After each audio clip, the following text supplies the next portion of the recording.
Assalamualaikum warahmatullahi taala wabarakatuh dan salam sejahtera. Anda bersama saya Ahmad Fahmi Samsudin dalam rancangan Let's Talk, rancangan bual bicara yang mana kita akan kupas dan juga bincangkan isu terkini eksklusif di mobtv.my. Manusia di seluruh pelosok dunia mengetahui bahawa Malaysia merupakan sebuah negara yang unik dengan rakyatnya yang terdiri daripada pelbagai kaum dan juga majoriti rakyatnya yang terdiri daripada pelbagai bangsa, Melayu, Cina, India dan mempunyai juga pelbagai adat resam, agama dan juga kepercayaan sejak lebih daripada 5 dekad yang lalu. Seluruh dunia tertanya-tanya juga apakah sebenarnya formula yang telah digunakan Malaysia sehingga rakyatnya dapat hidup bersatu padu dan juga aman damai tanpa sebarang pertelingkahan. Namun persoalan sedemikian hanya dapat dijawab apabila semangat perpaduan itu tertanam dalam diri setiap rakyat Malaysia itu sendiri.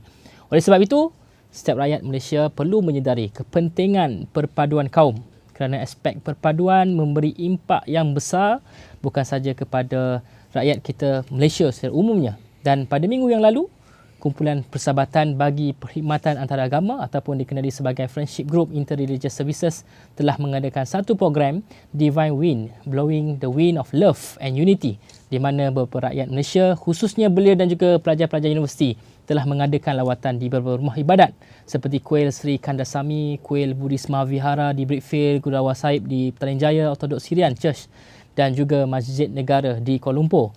Program tersebut diadakan bagi memupuk sikap toleransi antara agama secara tidak langsung melahirkan kefahaman rakyat terhadap hikmah beragama dalam negara yang bermajmuk. Let's Talk hari ini bersama-sama dengan dua orang penggerak utama dalam program tersebut. Kita bersama dengan saudara Jacob Simon. Beliau merupakan setiausaha Friendship Group of Interreligious Services dan juga saudara Muhammad Faiz Muhammad Yusof dari Islamic Outreach ABIM untuk kita bincangkan lebih lanjut berkaitan dengan persoalan yang saya umumkan sebentar tadi. Terima kasih Jacob dan juga Faiz bersama kita di Mob TV membincangkan satu topik yang saya fikir cukup penting. Sebelum kita pergi lebih jauh, mungkin Jacob boleh terangkan tentang apakah itu FJIS. Okey, terima kasih saudara Fahmi kerana menjemput saya ke sesi petang ni. Now, FJIS ini ataupun secara panjangnya Friendship Group for Interreligious Services adalah gabungan informal 5 pertubuhan agama iaitu Angkatan Belia Islam Malaysia, yang keduanya Buddhist Mahavihara, Majlis Gereja-Gereja Malaysia, keempat Malaysian Hindu Sanggam dan Malaysian Gurdwara Council. Nah, objektif gabungan ini adalah untuk membawa semua belia daripada semua lapisan masyarakat, tidak kira bangsa atau agama, untuk bersatu dan melakukan aktiviti-aktiviti yang dapat mengeratkan perpaduan di antara semua lapisan masyarakat. Dah lama diwujudkan? Ya, pertubuhan ini diwujudkan pada tahun 2001 dan our coordinating secretariat adalah Satya Sai Baba Central Malaysia di bawah Datuk J. Jagadesan. Dia merupakan moderator penasihat kepada FJS. Okey Faiz, sejauh mana keterlibatan saudara Faiz sendiri dalam program-program yang seumpama ini? Terima kasih saudara Fahmi. Saya sendiri sebagai aktivis belia dalam Islamic Outreach dan juga ABIM sendiri terlibat dengan FJIS ni sebagai medium yang saya kira sangat baik untuk kita memupuk kesedaran antara kaum. Antaranya kita buat camp belia pelbagai agama, ketua-ketua belia pelbagai agama. Kita buat di KL, kita ada buat juga di Pahang, di Gambang Resort waktu itu. Jadi di dalam program ni kita ada lecture dan juga pengisian dan juga ada aktiviti lapangan. Di dalam bilik seminar tu kita brainstorm idea-idea apa yang kita nak bawa kepada masyarakat. Kemudian kita turun pada masyarakat, kita engage dengan masyarakat yang sebelum ni tidak pernah ada peluang untuk bersama dengan belia pelbagai agama. Jadi saya kira ini satu pengalaman yang sangat baik. Walaupun untuk program yang awal-awal ini tidak ramai yang terlibat, tetapi saya kira itu satu momentum yang harus diteruskan. Lawatan dan juga ziarah yang dilakukan di rumah-rumah ibadat ni, sejauh mana nilai program itu sendiri berbeza dengan program-program yang dianjurkan sebelum ini? Okey, program ini kali kedua FJS membuat program seperti ini. Divine Win 1.0 dilakukan pada tahun 2008. Yang ini kali kedua. Nah, program ni berlainan sedikit yang ada sebelum ni. Sebabnya nombor satu, ramai belia. Kalau kita lihat, kita dapat maklum balas daripada peserta yang turut serta dengan program ni. Kita dapati maklum balas bahawa hampir semua atau 80% daripada mereka yang datang tak pernah pergi ke tempat ibadat orang yang beragama lain. Sebelum ni mereka datang. Okay. So ini merupakan platform yang amat bagus untuk memberi peluang kepada belia untuk datang dan melihat apakah nombor satu ajaran agama tersebut, nombor dua memberi nilai-nilai, apakah nilai-nilai, memahami nilai-nilai dan adat resam. Mengapakah sesuatu agama itu membuat cara macam ni? Seperti katakan contohnya, bila mereka datang ke program seperti ini, dia akan membuka mata mereka untuk memahami objektif atau mengapa mereka membuat seperti ini. So pada asasnya, our main objektif adalah untuk memberikan eye opener kepada mereka, terutamanya belia, untuk melihat pada akhirnya semuanya nilai-nilai adalah hampir sama, seperti kita harus menolong antara satu sama lain, menghormati ibu bapa kami dan sebagainya. Maksudnya konten prinsip yang dibawa oleh pelbagai agama ni sepatutnya diangkat secara bersama oleh pelbagai agama. Jadi mungkin Faiz, kalau kita bercakap tentang soal mempelajari agama, mungkin Faiz sendiri sebagai individu yang beragama Islam, timbul juga isu apabila konflik yang mengatakan bahawa kita menyamaratakan agama, ataupun bila Faiz pergi ke gereja katakan, maka Faiz dilihat mungkin nak bertukar agama. Jadi bagaimana Faiz melihat kepada persoalan-persoalan yang agak sentral juga. Jadi ini juga sebenarnya kerisauan bagi individu-individu yang mengatakan bahawa kita terlampau buka, ataupun perspektif Faiz mungkin disebut sebagai orang yang liberal. Mungkin Faiz ada jawapan. Saya kira kita berada di satu zaman yang mana zaman global village, yang kita boleh kira kalau dulu sebelum dan selepas kemerdekaan, kita memilih isu antara agama ni kerana konflik dan polemik. Maksudnya kita nak selesaikan perpaduan ni dimulakan dengan polemik. Tapi sekarang kita tidak perlukan polemik sebagai buah mula untuk menyelesaikan isu antaragama. Kerana saya kira banyak persepsi dan juga perkara yang diberi pandangan ni satu perkara yang saya kira tidak ada exposure. Dia tidak ada pendedahan. Sebab itu saya kira level masyarakat yang ada hari ini dia tidak diangkat ke satu level lagi. Level yang ada sekarang adalah level melihat isu-isu itu dengan satu pandangan yang satu sudut. Dia tidak ada input-input lain. Jadi disebabkan tidak ada input-input lain itu, menyebabkan dia memberi satu pandangan yang agak tidak seimbang lah saya kira. Jadi untuk kita terus ada momentum dengan adanya FJIS, dengan ada program-program yang lain ni, saya kira kita perlu hasilkan lebih ramai interface aktivis, yang mana level aktivis ni level yang orang berbuat kerja, bukan sekadar lip service dan sebagainya lah. Jacob, ada tambahan? Ya, nak tambah juga sebab katakan mereka yang tahu pasal agama lain, semuanya daripada apa yang diberitahu oleh ibu bapa mereka, ataupun daripada tempat ibadat yang mereka kunjungi. Mungkin the religious teachers akan memberitahu, agama ni dia buat macam ni. Tapi mereka tidak melihat daripada sudut daripada agama yang tersebut.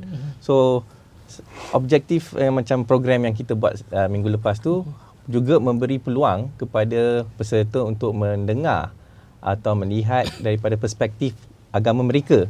Bila mereka memberitahu inilah ajaran kita macam ni daripada satu saliran saja.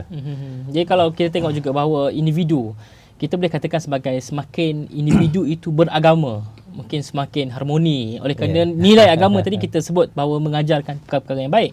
Tiada agama yang suka untuk berbunuh-bunuhan ataupun bermusuhan antara satu sama lain.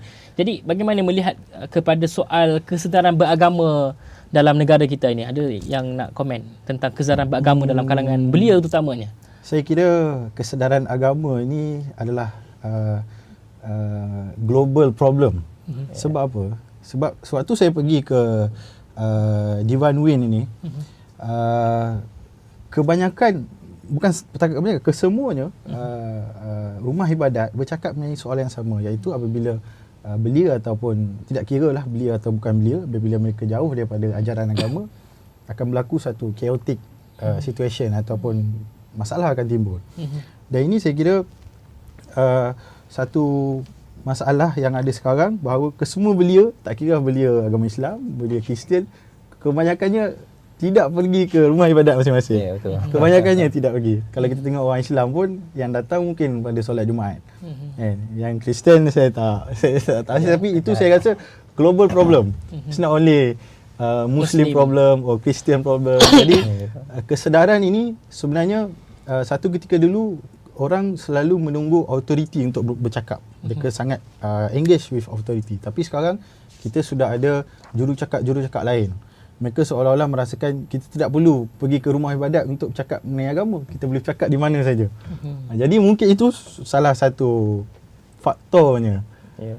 Dan untuk tambah apa yang Faiz beritahu tadi, media juga plays an important role here. Sebab apa yang mereka dengar daripada media ni, katakanlah bila sebuah agama tu dia memberitahu okey, ajaran agama ni salah sebab dia macam ni.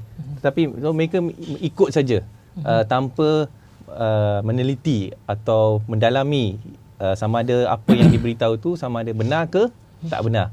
So pada pendapat saya, untuk seseorang tu haruslah mendalami agama mereka masing-masing, seperti yang selalu Datuk Jaga memberitahu kita, if you are a Muslim, we want you to be a good Muslim. If you are a Christian, we want you to be a better Christian, or a Hindu, a better Hindu, and so on.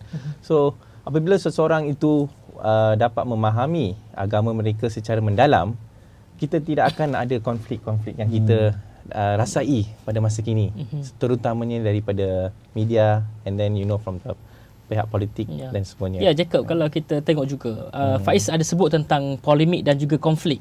Itu yang akhirnya orang akan fokus. Media akhirnya akan melihat pada perkara tersebut. Saya ingat Mob TV alhamdulillah kita dapat beri ruang program seperti ini kita angkat sebagai satu highlight kepentingan kita terlibat program ini. Tapi umumnya di Malaysia kita lihat saja dalam soal salib, kalimah Allah sebagainya, itu banyak diberi penumpuan. Ya, betul. Banyak juga isu-isu yang dipertikaikan oleh agama lain, mungkin diamalkan oleh orang Islam, tapi agama lain juga mungkin memberi komen. Sebagai contoh, mungkin ibadat korban yang mana menyembelih lembu sebagainya, bagi Hindu mungkin itu sensitivity bagi agama tersebut. Jadi bagaimana Jacob melihat kepada soal polemik dan juga konflik ni?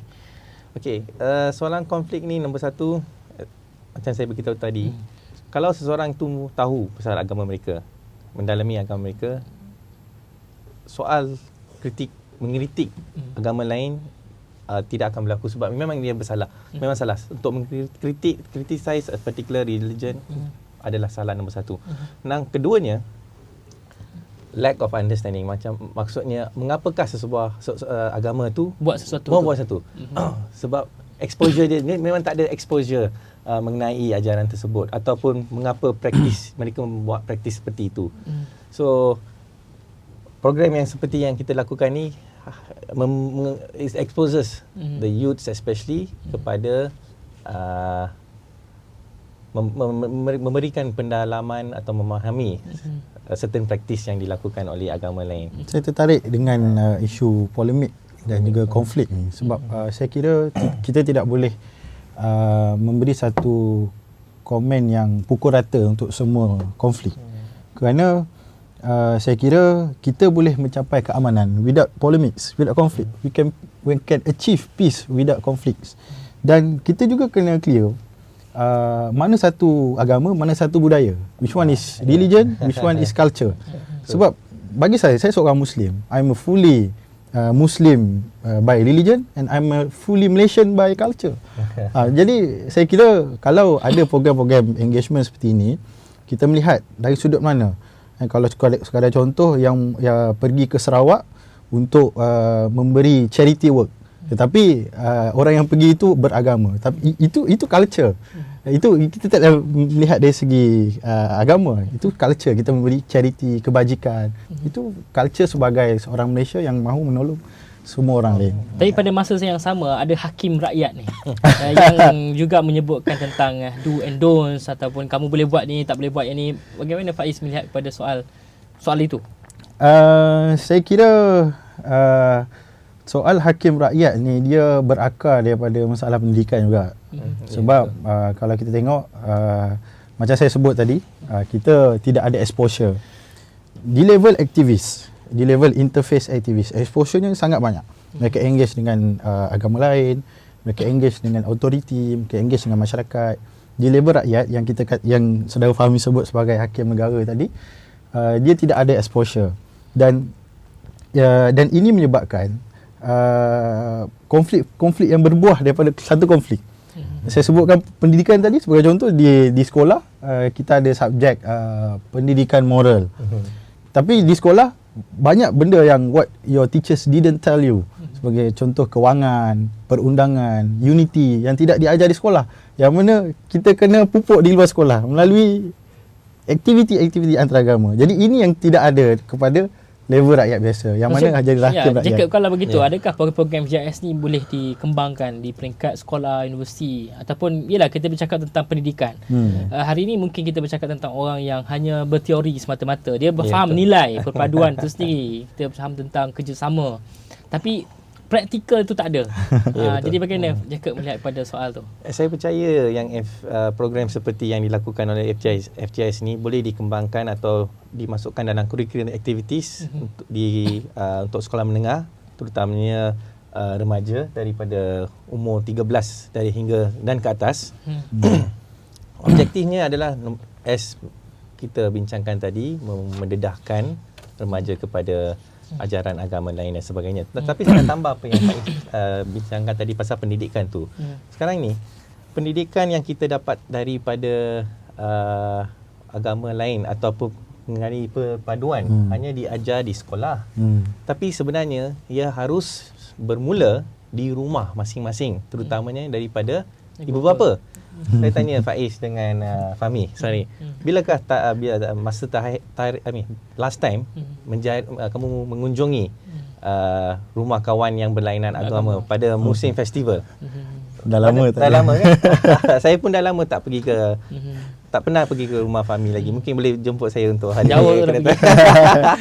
So, apa saya nak tekankan sini adalah pada tahun 70-an, 80-an, kalau kita tanya dengan ibu bapa kita, kata pada masa Christmas ke, masa Chinese New Year ke, masa Diwali ke, semua datang. Tak kisah agama apa ke, bangsa apa, semua datang. Tapi kalau kita lihat sekarang ni, mengunjungi budaya rumah dah kurang dah sekarang. Tak ramai yang mengunjungi. Dan mungkin salah satu sebab adalah mungkin ramai yang balik kampung. Tapi boleh dikunjungi selepas tu juga. So pendidikan tu daripada rumah sendiri mengenai pendidikan perpaduan. Selepas tu yang keduanya daripada cikgu atau di sekolah. Bila saya sebenarnya belajar di degree saya dekat UTM di Malaysia. Kita ada subjek namanya Islamic Civilization masa tahun 1. Tapi kita hanya ada satu ajaran yang diberi kepada semua mahasiswa di universiti tersebut. Mengapakah tidak mengembangkannya kepada agama-agama lain juga? Maybe we can put a religious topic on all religion. So yang saya belajar pasal agama ni, kita kalau tak silap saya masa tingkatan 4 ke tingkatan 5 dah lama dalam sejarah tu. Itu je. Ya, kalau Faiz, kalau tengok juga perspektif pendidikan mungkin sudah disentuh oleh Jacob. Di Malaysia ni semua perkara dipolitikkan. Jadi mungkin kalau gambar Faiz itu berada di kuil, kalau kita ambil angle yang lain, mungkin bagi setengah individu boleh itu dipolitikkan. Jadi bagaimana Faiz melihat kepada isu yang ada di Malaysia ni, kebanyakannya di politik? Saya ada sebut tadi berkenaan dengan isu perpaduan ni di Malaysia ni mula-mula diaspirasikan dengan angle politik. Bagi contoh, sebelum merdeka, apabila ada demand give and take pelbagai kaum, maka itu adalah satu sudut politik. Kita mencapai satu perpaduan mengikut sudut politik. Jadi itu the previous practice dalam Malaysia. Jadi apabila kebanyakan isu perpaduan ni dilakukan ataupun dicuba diselesaikan dari isu politik, akan ada kita panggil istilah sebagai malpractice. Malpractice ataupun kesalah fahaman apabila cuba menyelesaikan isu agama melalui angle politik. Dalam kalau saya boleh buat dua bulatan kan, dua bulatan yang besar, satu bulatan agama, satu bulatan politik. Dan dia mesti ada bertembung antara dua bulatan, which is grey area, white and black. Dia mesti ada grey area yang mana kita boleh melihat titik temu antara agama dan juga politik, antara agama dan juga negara, antara dua perkara ni. Dan ini yang perlu difahami oleh semua orang, yang mana kita tidak boleh melihat semua konflik agama dari angle politik. Kita mesti lihat ada isu agama yang kita boleh lihat daripada angle kewarganegaraan. Saya ambil contoh, ada seorang Muslim scholars daripada Egypt, Fahmi Huwaidi. Dia hasilkan satu buku iaitu bertajuk Muwatinun Lazimiyun. Dia address buku tu kepada non-Muslim bahawa orang non-Muslim ni bukan saja non-Muslim di negara Muslim, tapi dia juga sebagai warga negara. Jadi ini satu angle baru. Walaupun idea tu sudah lama, tapi di Malaysia kita anggap baru kerana kita selalu our previous practice is melihat isu perpaduan dalam angle politik. Kita ada angle lain, kita ada angle kebajikan, kita ada angle integriti, kita ada angle apa lagi? Pendidikan, yang mana kita boleh masuk slow landing, soft landing, tidak terus chaos. Ikut situasi politik ataupun Dia saya. ya. So tekak ni tak ada lagi lah. Okey, kalau ambil perspektif tu, saya narik melihat kepada bagaimana kewujudan FGIS tu sendiri. Ianya datang daripada so-called civil society juga. Tidak ada keterikatan yang jelas ataupun dekat dengan kerajaan. Jadi inisiatif itu berlaku antara pengamal agama bagi setiap kaum dan juga agama tu sendiri. Tetapi pada masa sama ada juga government initiative. Ada mungkin JKMPKA sebagai contoh yang menghubungkan banyak agama-agama. Tetapi dilihat juga konflik polemik banyak dibicarakan instead of kita bincang tentang soal sebenarnya. Tapi beza FGIS ni, ya, kita nampak hasil dan juga result dan program aktiviti. Komen kepada soal ni. Ya, kita ada banyak NGOs yang lain ataupun government initiated conference dan sebagainya untuk memupukkan perpaduan di Malaysia. Tapi mengapakah FGIS boleh saya katakanlah berjaya, impact dia lebih daripada yang lain? First is, nombor satu, kita tak ada agenda. We have no hidden agenda. That's the first one. Second one is, our main objective adalah untuk memupuk perpaduan tanpa mengira agama ataupun bangsa. Dan yang ketiga, Kementerian Perpaduan Malaysia, mereka lihat FGIS ini sebagai platform untuk memberi peluang kepada mereka yang genuine untuk membuat platform kepada mereka datang dan experience what is true unity all about. So sebab tu saya rasa kita lebih ada impact yang mendalam daripada mungkin program interfaith yang pernah dilakukan oleh persatuan lain. And kita adalah NGO yang tidak dibayar. Semua ahli kita adalah volunteers. Saya bagi contoh yang FGIS ni, kita ada orkestra dan drama group kita sendiri. And mereka ni selalu datang untuk berlatih untuk program-program yang seperti kita pernah show di UM kepada belia mahasiswa baru. Dan juga recently tahun lepas bulan Mac, kalau tak silap saya, untuk FGIS tahun 14 14th year anniversary, kita melaksanakan drama ni, dan bila kita melakukan drama ni, banyak belia yang terlibat. Dan bila belia-belia ni datang bersama, dia berinteraksi antara satu sama lain. Oh, kita jumpa esok, jom kita pergi minum sekarang. Dan bila kita pergi minum ke apa tu kan, ada interaction sesama sendiri. So kita bagi peluang. Semua ni adalah peluang untuk berinteraksi antara satu sama lain. Ya, interaksi tu berlaku. Kalau kita tengok juga pengamalan program antara agama sebelum ni, dia punya so-called kata method medium yang digunakan hanya sekadar forum. Ya, betul. Masing-masing bagi perspektif agama masing-masing. Betul, Mungkin betul. Faiz, bagaimana perbezaan apa yang sedia ada yang dilakukan? Saya ingat oleh kerana faktor kita di Malaysia sini lebih 50 tahun Ya, hidup dalam pelbagai orang kata apa, antara agama ni, tetapi bagaimana melihat kepada trend pendekatan program-program yang dibuat supaya menarik juga orang muda terlibat dengan program-program sebegini? Saya kira idea untuk menarik orang muda ni harus melihat kepada idea yang trending dan juga catchy lah. Our previous practice seperti mana yang saudara Fahmi cakap, kalau orang Muslim dia jumpa orang yang non-Muslim, dia akan bercakap isu interfaith ni dari perspektif dakwah. Maksudnya dia cuba nak convert orang non-Muslim tu. Dia punya aim. Sedangkan kita ada aim yang lain. Macam saya sebut tadi, kita ada aim citizenship, kewarganegaraan dan sebagainya. Jadi saya kira untuk kita menarik sekarang ni idea yang di peringkat international sudah lama, tetapi di Malaysia masih baru, iaitu idea social innovation. Social innovation, kita melihat permasalahan rakyat tu dan cuba melesaikannya.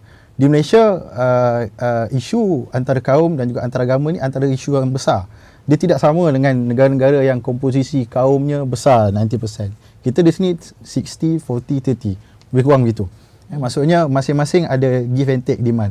Jadi kita melihat dalam social innovation yang kita tengok banyak startup, orang muda, banyak orang buat social innovation ni cuba untuk menyelesaikan masalah sosial. Masalah sosial. Jadi dengan innovation tu, idea datang daripada orang muda. Orang muda sekarang sangat aktif politically, sangat conscious socially, sangat kesedaran sosial dia tinggi kerana maklumat yang feed maklumat hari-hari ada. So saya kira ini bukan masalah orang muda tidak ada maklumat. Dia mesti ada maklumat. Jadi dia cuma nak brainstorm sikit, jadikan solution and then do the works lah. Mungkin Jacob sebagai projek akan datang sekiranya ada dan juga kesimpulan daripada Jacob. Okey, kami selalu melakukan projek. Nah, apabila kami melakukan projek FJS ni, kami selalu menggalakkan persatuan seperti ABIM ke ataupun CCM ke atau MHS untuk melakukan program sempena berdekatan dengan musim perayaan, dan kita sebagai ahli FJS semua akan datang dan menyokong projek-projek ni. So kami dah lakukan banyak sebelum ni, dan selepas ni minggu ni Taipusam hari Ahad. So MHS bersama dengan Satyasai Baba Council ada melakukan kempen derma darah dan juga memberi makanan percuma kepada mereka yang datang ke Batu Caves. So itu salah satu projek. Kami memerlukan volunteers untuk projek tersebut. Dan selepas ni yang akan datang, kalau tak silap saya, Faiz akan he'll be in charge untuk Amazing Race. Amazing Race. Iaitu, Interface Amazing Race. Maybe Faiz can elaborate more on that. Untuk kita planning, macam saya cakap tadi, social innovation, kita ada satu idea yang datang daripada our previous program. Kita buat camp dan kita dapat brainstorm satu idea ni bahawa untuk kita jadikan idea menyelesaikan isu antara kaum, antara agama ni, satu yang menarik ialah antaranya kita buat program Amazing Race lah.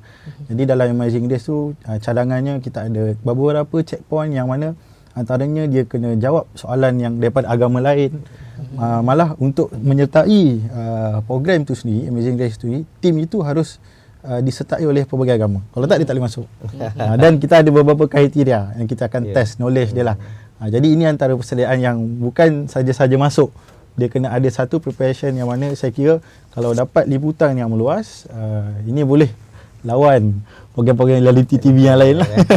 Baik, kita ucapkan terima kasih kepada kedua-dua penggerak belia kita khususnya dalam FJIS Friendship Group Interreligious Services ataupun kumpulan persahabatan antaragama kerana perkongsian yang cukup menarik apa yang mereka telah lakukan, apa aktiviti yang berterusan. Dan ini sebenarnya salah satu medium dan juga platform yang disediakan oleh civil society kepada kita semua, dan sejauh mana sebenarnya kita boleh engage dan juga mendapatkan maklumat dan mungkin kita boleh sertai apa yang mereka lakukan. Dan pada hari ini kita mungkin juga boleh bertanyakan kepada diri kita sendiri. Kita tengok kepada kita punya contact list dalam handphone kita sebagai contoh, ataupun kita rujuk pada Facebook kita sebagainya. Adakah mereka yang menjadi kawan-kawan kita terdiri daripada golongan kita saja? Ini persoalan yang saya tanyakan kepada anda semua. Ikuti saya, Ahmad Fahmi, dalam rancangan yang seterusnya. Assalamualaikum dan jumpa lagi.